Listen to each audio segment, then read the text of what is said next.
ত্রয়োদশ জাতীয় সংসদ নির্বাচন সামনে রেখে জামায়াতে ইসলামীর নেতৃত্বাধীন ১০ দলের নির্বাচনী জোটে আসন বণ্টন নিয়ে আলোচনা এখনও চূড়ান্ত পর্যায়ে পৌঁছায়নি। গত বৃহস্পতিবার ২৫৩টি আসনের বণ্টনের ঘোষণা দেওয়া হলেও বাকি ৪৭টি আসন নিয়ে জোটভুক্ত দলগুলোর মধ্যে দফায় দফায় বৈঠক চলছে।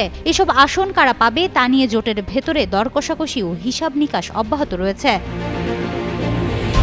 এরই ধারাবাহিকতায় সোমবার জামায়াতের নেতৃত্বে ১০ দলের একটি বৈঠক অনুষ্ঠিত হয়। দুপুরে রাজধানীর মগবাজারে জামায়াতের কেন্দ্রীয় কার্যালয়ে আয়োজিত এ বৈঠকে জোটভুক্ত দলগুলোর শীর্ষ নেতারা অংশ নেন। বৈঠক সূত্রে জানা যায়, অবশিষ্ট ৪৭ আসনের মধ্যে ৩২ আসন নিজেদের জন্য রাখার প্রস্তাব দিয়েছে জামায়াতে ইসলামী। বাকি আসনগুলো জোটের অন্য ৯ দলের মধ্যে বণ্টনের বিষয়ে আলোচনা হয়েছে।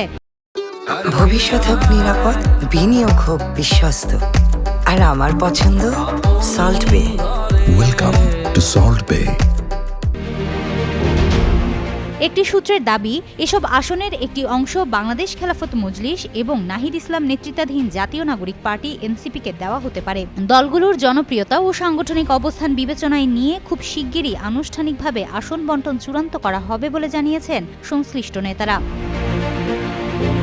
এর আগেই রোববার ইসলামী আন্দোলন বাংলাদেশের সিনিয়র নায়েবে আমির মুফতি সৈয়দ মোহাম্মদ ফয়জুল করিমের একটি আসনে প্রার্থী না দেওয়ার ঘোষণা দেয় জামায়াতে ইসলামী। ফয়জুল করিম বরিশাল ৫, বরিশাল ৬ আসনে নির্বাচন করবেন। এর মধ্যে বরিশাল ৬ আসনে জামায়াতের প্রার্থী মাওলানা মাহমুদুন নবীর মনোনয়নপত্র প্রত্যাহার করা হবে বলে জানানো হয়। জামায়াতের নায়েবে আমির ডাক্তার আব্দুল্লাহ মোহাম্মদ তাহের জানান, এটি সৌজন্যতার অংশ হিসেবে নেওয়া সিদ্ধান্ত।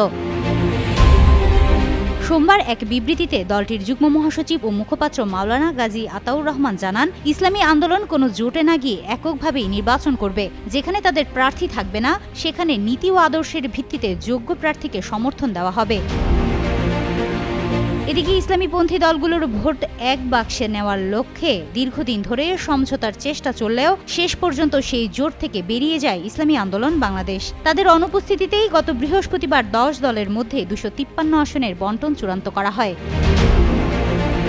হিমাতুল জান্নাত, যুগান্তর নিউজ।